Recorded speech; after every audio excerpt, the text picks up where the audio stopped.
Chief minister Telangana Revanth Reddy, जो इस वक्त अमेरिका के दौरे पर हैं, उन्होंने टेक्नोलॉजी और मसनूई ज़हानत यानी आर्टिफिशियल इंटेलिजेंस के फरोग के लिए गूगल के साथ ताउन करने के सिलसिले में पहल की है।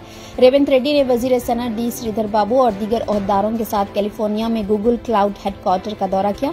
चीफ मिनिस्टर तेलंगाना रेवंत रेड्डी ने रियासत में हुनरमंदी की हौसला अफजाई के लिए टेक्नोलॉजी और AI से फायदा उठाने के लिए गूगल के ओहदेदारों के साथ इश्तराक करने की अपनी ख्वाहिश का इज़हार किया। इनका ख्याल है कि इस तरह की शिराकतदारी रियासत की तकनीकी तरक्की को आगे बढ़ाने में माउन साबित होगी।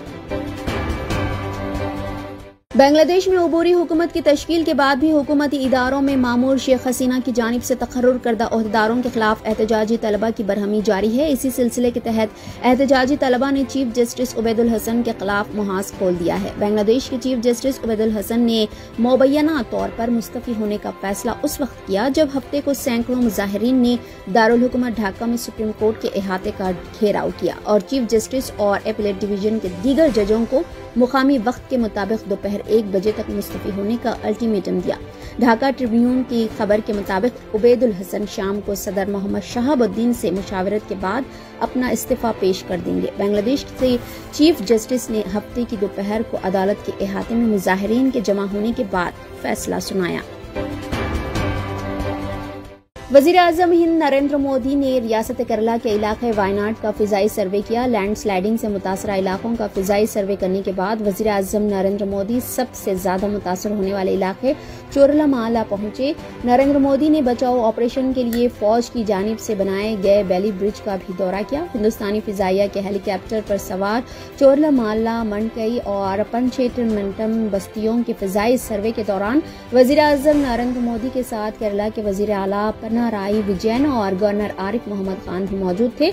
मोदी राहत कार्य और बहाली की कोशिशों का जायजा ले रहे हैं और एक अस्पताल का भी दौरा किया जहां जख्मियों का इलाज किया जा रहा है। बाद अज़ां वज़ीर आज़म नरेंद्र मोदी ने एक जायजा इजलास मुनक़्क़िद करते हुए मौजूदा हालात का भी जायजा लिया। आम आदमी पार्टी ने जुमे को दिल्ली के साबिक नायब वजीर आला मनीष सिसोदिया की जमानत को सच्चाई की जीत करार देते हुए कहा है कि एक साजिश के तहत उन्हें 17 माह तक जेल में रखा गया। आप पार्टी ने सोशल मीडिया प्लेटफॉर्म एक्स पर लिखा है कि आज सच की जीत हुई है, इस बात में कोई सदाकत नहीं थी। हमारे लीडरों को जबरदस्ती जेलों में रखा गया। मनीष सिसोदिया को साजिश के तहत 17 माह तक जेल में रखा गया था।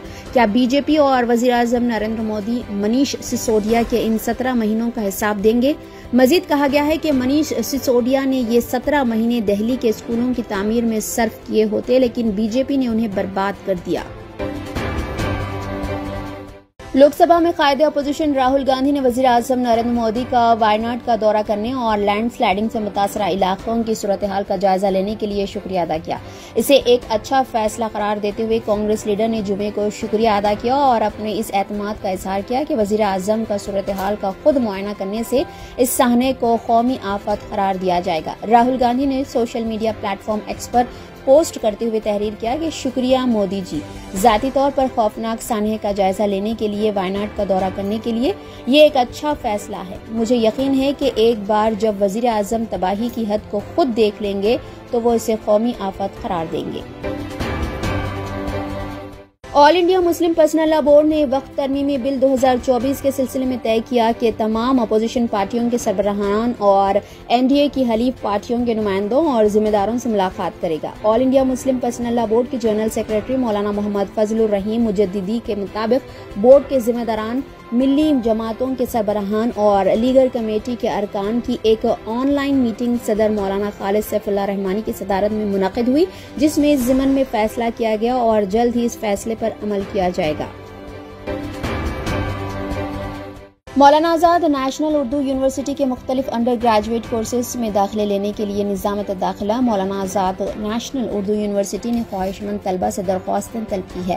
प्रोफेसर एम वंजा डायरेक्टर निज़ामत दाखिला के मुताबिक 12 तक 20 अगस्त के दौरान इंटरमीडिएट 12वीं कामयाब वो तलबा जिन्होंने CUET में दरख्वास्त नहीं दी थी, वो रास्त तौर पर अब मौलाना आज़ाद नेशनल उर्दू यूनिवर्सिटी की वेबसाइट पर जाकर एडमिशन के लिंक को क्लिक करके दाखिले के लिए अपनी दरख्वास्त दाखिल कर सकते हैं। प्रोफेसर एम विंजा ने मजीद बताया कि जिन कोर्सेज में दाखिले दिए जाएंगे उनमें पहली तरजीह मानों को मुंतखब करते हुए CUET में कामयाबी हासिल करने वाले दरख्वास्त गुजारों को दी जाएगी।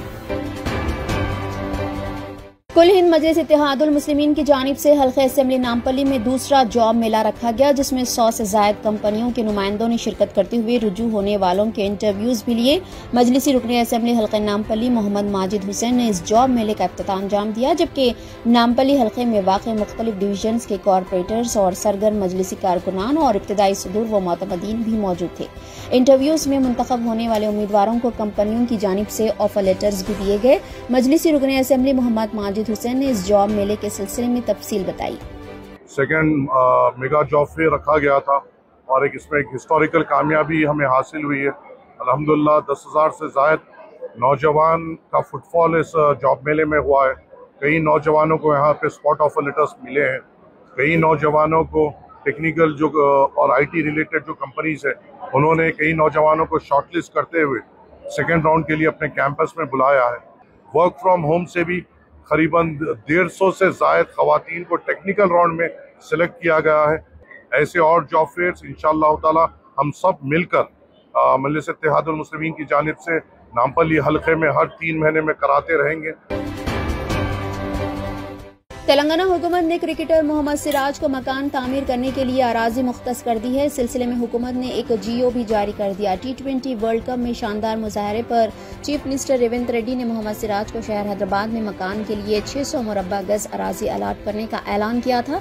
इस ऐलान के मुताबिक चीफ मिनिस्टर रेवंत रेड्डी ने ओहदेदारों को फौरी असर के साथ अराजी की निशानदही और इसके अलाटमेंट के अमल को जल्द से जल्द मुकम्मल करने की हिदायत दी थी। हुकूमत ने मोहम्मद सिराज को जुबली हिल्स में रोड नंबर 78 में 600 गज अराजी मुख्तस की है, जो शेखपेट मंडल में दी गई है। इस सिलसिले में महकमे रेवेन्यू की जानिब से भी अहकामात जारी कर दिए गए। रियासत तेलंगाना में साइबर क्राइम से मुतासिर होने वाले अफराद में 70% अफराद पढ़े लिखे हैं। Telangana state cyber security bureau की जानिब से मुनक़दा एक कॉन्फ्रेंस का इफ्तिताह करने के बाद साइबर सिक्योरिटी ब्यूरो तेलंगाना की डायरेक्टर शिखा गोयल ने ये बात बताई। इस कॉन्फ्रेंस में DGP तेलंगाना जितेंद्र IPS ने मेहमान खुसूसी की हैसियत से शिरकत की और खिताब भी किया। ये बात भी सामने आई है कि साइबर क्राइम से मुतासरा पढ़े लिखे 70% अफराद में 56% का ताल्लुक खानगी कंपनियों बशमूल IT फर्म से है। इस कॉन्फ्रेंस में दुनिया भर के 20 ममालिक से और हिंदुस्तान की मुख्तलिफ रियासतों से 10,000 मुंदबीन शिरकत कर रहे हैं। ग्रेटर हैदराबाद म्युनिसिपल कॉरपोरेशन हमदा और महकमे आपाशी के ओहदेदारों ने हफ्ता 10 अगस्त को शास्त्रीपुरम रोड पर वाक़े बम रुकनुद्दौला पर गैर कानूनी तौर पर बनाए गए मकानात को मुनहदिम करने का काम शुरू किया। GHMC के टीमें साइबराबाद पुलिस हुक्काम के ताउन से अलग सुबह शास्त्रीपुरम किंग्स कॉलोनी के करीब पहुंच गई। पुलिस ने इलाके को घेरे में ले लिया और GHMC की टीमें बुलडोजर की मदद से रुकनुद्दौला झील के मुकम्मल टैंक की सतह पर तामीर किए गए कुछ ढांचों को मुनहदिम कर दिया। पुलिस की जानिब से कॉलोनी में किसी बाहर के शख्स को जाने की इजाजत नहीं दी गई और मुकामी लोगों को इस जगह के करीब जाने से रोक दिया गया था। गैर मजाज मकानात सदियों पुरानी झील रुकनुद्दौला के फिल टैंक लेवल में तामीर किए गए थे। कई समाजी कारकुनान इस झील की जमीन को कब्जा करने वालों से बचाने की अपीलें करते हुए कोशिश कर रहे हैं। वाज़ेह रहे कि इस झील को नहर हुसैनी भी कहा जाता है, जो 17 एकड़ 13 गुंटे पर मुश्तमिल है। इसे 1770 में उस वक्त के वजीर आजम नवाब रुकनुद्दौला ने तामीर करवाया था और इस नहर का पानी आसिफ जाही खानदान पीने के लिए इस्तेमाल करता था।